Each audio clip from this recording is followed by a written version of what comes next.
نہ جاننے کی بات کہ سمجھے نہیں، جانا نہیں. یہی اگر جان لیں تو سارے عالم میں پھرتے پھریں گے. میں ابھی گیا ہوا تھا سندھ کے سفر میں، واپسی پر میں ملا معین اختر، وہ جو بڑا مشہور آدمی نہیں ہے اسٹیج اور ٹیلی ویژن وغیرہ کا، اس سے میری ملاقات ہوئی. تو وہ مجھے اپنی کارگزاری سنانے لگا. اب ماشاءاللہ 5 وقت نماز پڑھتا ہے اور تبلیغ میں تھوڑا تھوڑا وقت لگا رہا ہے. وہ مجھے اب اپنی کہانی خود سنانے لگا کہ میرے پاس تبلیغ والے آتے تھے تو میں ان کو نا قریب ہی نہیں لگنے دیتا تھا اور ان کو بھگا دیتا تھا. باہر سے ہی کہلوا دے، اندر سے کہلوا دیتا بھی کوئی نہیں، ریکارڈ میں گئے، شوٹنگ پہ گئے، وہ تو میں اندر تھا. کہ ایک دفعہ ایسا ہوا کہ ادھر سے میری گاڑی آئی، ادھر سے ان کی گاڑی آئی، تو آمنا سامنا ہو گیا. تو مجھے اس وقت انکار کرنا مشکل ہو گیا. میں نے کہا جن کو ایسا سبق سکھاؤں گا پھر کبھی لوٹ کے میرے پاس نہیں آئیں گے. تو میں ان کو لے کر گیا اور کپڑے بدلے، اور رات 10 بجے سے لے کر صبح 4 بجے تک میں مسلسل بولتا گیا اور وہ چپ بیٹھے سنتے رہے 6 گھنٹے.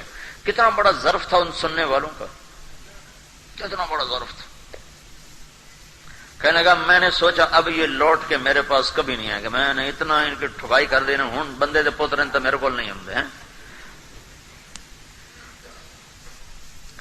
کہنے گئے میری عادت ہے کہ میں قرآن پڑھتا ہوں، 1 سطر پڑھوں، 2 سطر پڑھوں، پڑھتا ہوں 3، لیکن جب میں قرآن پڑھتا ہوں تو اس طرح پڑھتا ہوں کمرہ بند ہوتا ہے اور میرے کمرے میں کوئی داخل نہیں ہو سکتا، اور میں بالکل پوری تھما تن گوش ہو کر اور متوجہ ہو کر میں قرآن پڑھتا ہوں.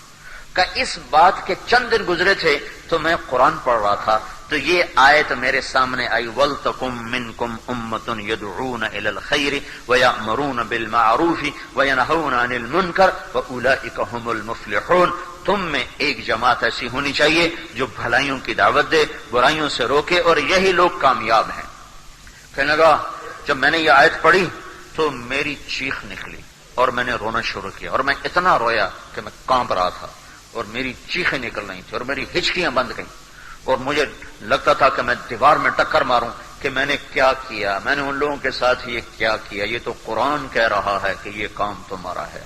تو کہا میں باہر نکلا، اس کا ملازم غلام نبی، اس نے کہا غلام نبی ہوگا، تو میں نے اس سے کہا غلام نبی مجھے وہ بندے پیدا کر کے دو جہاں سے بھی پیدا کرنے ہیں.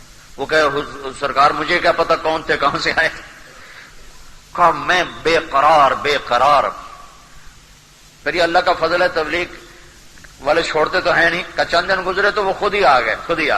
کہا جی یہاں سے گزر رہے تھے، ہم نے کہا آپ کو ملتے جائیں. میں نے کہا میں تو تمہارے انتظار میں تھا اور میری بھول تھی، مجھے تو پتہ ہی نہیں تھا کہ میرا اللہ مجھے کہہ رہا ہے کہ اللہ کا پیغام لوگوں تک پہنچاؤ، میں تمہارے ساتھ ہوں. بس اب مجھے صرف ایک بات سمجھا دیں اور میں پھر کھلے دل کے ساتھ ہوں. مجھے ایک کھٹک ہے جس کی وجہ سے میں وقت نہیں لگا تھا کہ ادھر میں سٹیج پہ کام کروں، ادھر میں تبلیغ کروں. کیا یہ منافقت نہیں؟ بس اس وجہ سے میں وقت پورا نہیں لگاتا ہوں. میں نے کہا نہیں یہ منافقت نہیں ہے، یہ ایمان کی کمزوری ہے، یہ منافقت نہیں ہے. اور گناہ کی وجہ سے نیکی کو چھوڑ دینا، اس کا نام تو حماقت ہے نا کہ منافقت. میرا کالج کا دوست تھا، مر گیا، اللہ اس کی بخشش کرے. بڑی غلط زندگی تھی اس کی، بہت غلط. تو اللہ نے میرا اس کا ٹاکرا کروایا، اللہ نے اس کا چلہ لگوایا. بڑی مالدار فیملی تھی، اکلوتا تھا. تو اس کی ہر شے چھوٹ گئی، صرف ایک شراب رہ گئی تھی، وہ بھی روزانہ نہیں، جب کبھی ملتی تو پھر چھوڑتا نہیں تھا.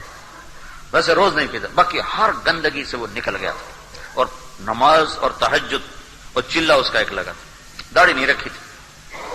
تو میں سے کہتا تھا بھائی اب شراب بھی چھوڑ دے.